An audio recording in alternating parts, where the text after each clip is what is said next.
up, Steelers Nation? It's Tank for the Italian Village Pizza Steelers Chalk Talk Show. It is Friday night lights here in Latrobe, Pennsylvania. Memorial Stadium behind me. Well, it's about 2 hours before kickoff for practice. I don't even know if they kick it off in practice, but it's an exciting evening. I feel like they're going to kick the ball off. You know, I got to get the bad taste out of my mouth. Hold on a second. That's the bad taste that Matt Canada left in my mouth after. That's a bad word, isn't it, folks? I don't like it. Yeah, I don't like that. Some of the Steelers fans reacting behind. I got to get the bad taste of Matt Canada out of my mouth, because those who forget history are doomed to repeat it.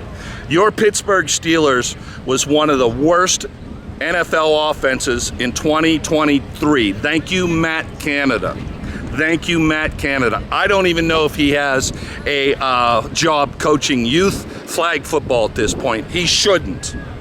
Look, the Arthur Smith era has begun here in Pittsburgh. The Arthur Smith era has begun, no doubt about it. I like what I'm seeing out of training camp so far. Let's break down the individual variables that Arthur Smith has to work with in the 2024 campaign. Let's start with your quarterbacks, Russell Wilson and Justin Fields out of Chicago. The rumor on the street why things didn't work out for Russell Wilson was the Broncos wanted him to take a pay cut. And Russell said, no way, man, you signed the contract. Now, if you know anything about the NFL Players Association, their union, they have a collective bargaining agreement. Basically, if you're a union worker working in a steel mill or a coal mine, you have a collective bargaining agreement with the employers. Now imagine if you hurt yourself on the job, laying bricks, working in a steel mill, and your boss came to you up afterwards and said, hey, by the way, your back pay we owe you, we're gonna cut it in half. In effect, if Russell Wilson would have got hurt last year, they wanted him to eliminate the catastrophic injury clause. Remember when Joe Theismann's knee got blown out by Lawrence Taylor? Theismann was done forever. Done. If Russell Wilson would have suffered a catastrophic injury, the Broncos want him to take that clause out of his contract. Ask yourself, if you're working in a steel mill or coal mine and your boss came up to you and said, hey, if you ever hurt yourself and you can never work again for us, we need you to sign this piece of paper saying we ain't paying you jack. That's how Russell Wilson ended up in Pittsburgh. Look, two things about Russell Wilson that I've seen in camp so far. He still has his arm. He still has the long ball. George Pickens comes to mind. He also has the experience of a Super Bowl quarterback, years in the league to read a defense, and his short game isn't too bad either, and Russell Wilson's mobility. Let's talk about your second quarterback in camp, in Justin Fields.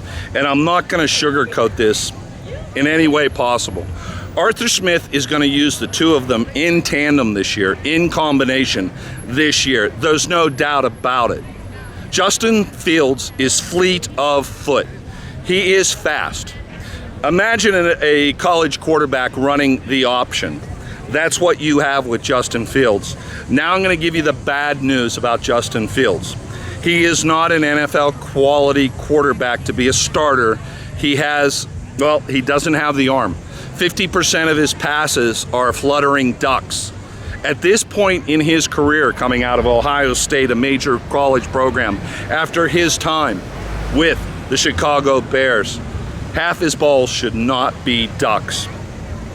The other balls, well, they're on target, they're on spiral some of the time. The worst part about Justin Fields is he can't read a defense. At least that's what Tank is seeing so far. You know, if you ever seen an NFL quarterback come up to the line of scrimmage, he takes a look around, sees where the linebackers are, where's that strong safety. He's reading the defense. The problem with Justin Fields is I don't think he can read a defense well enough. He locks onto his primary receiver as soon as they get up to the line of scrimmage, and he never unlocks off him. So that's your quarterback situation going into 2024. Is it a vast improvement over Kenny Pickett? I think so. God bless you in Philadelphia. God bless Mason Rudolph, who delivered that wonderful Super Bowl victory, Christmas Eve victory for us last year. That's your quarterback situation. Huddle up, Steelers Nation. It's Tank and Mike for Steelers Chalk Talk, coming this fall on 22 The Point every Sunday morning at 10:30 a.m. I'm Tank Tantlinger. I played left bench at Pitt. He's Mike. You got any college football experience? A little bit. Yeah, where? Rutgers University. What position? Quarterback. Okay, that's better than me playing left bench at Pitt. Hey, I also worked for the NFL Players Association. Got any NFL experience? Yeah, actually I do. I actually played in the first preseason game here at the stadium. For who? The Detroit Lions. Play for anybody else? The soon to be what the old Pittsburgh Steelers was with Bill Cowher, Dan Campbell.